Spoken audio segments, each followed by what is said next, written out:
Der er jo så nogle kritiske røster, og Joshua Hollingdale, jeg synes, vi skal komme ud til dig på Amalienborg Slotsplads, fordi der er jo mennesker der taler imod Modi.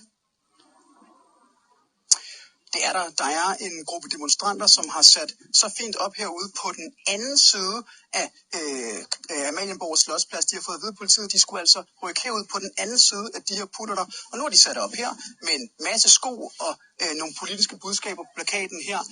Den her demonstration handler om at få mange flere til at stå sammen med inderne. Det er derfor, at de her sko skal fyldes, siger demonstranterne her, og stå sammen om at sige fra over for de brud på menneskerettighederne, som de mener, at Narendra Modis regering står bag.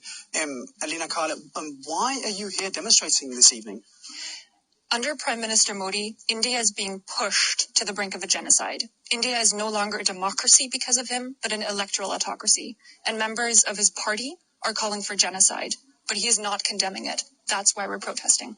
Så det, Alina Karla, demonstranten her siger, det er, at der er brud på menneskerettighederne i Indien, at der er skub i retning af et folkemord, som særligt medlemmerne af Narendra Modis parti skubber på for, og som han ikke har sagt fra overfor. Det er derfor, de er der her til aften.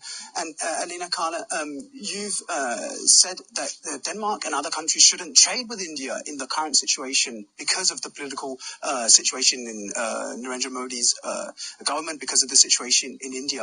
Why shouldn't they trade? They should absolutely trade. That is completely their right, but that shouldn't be the only thing they're doing. The Danish government has declared in its strategic partnership document with India that it's based on democracy and human rights, yet it's not on their program for tonight or tomorrow, and that is not okay.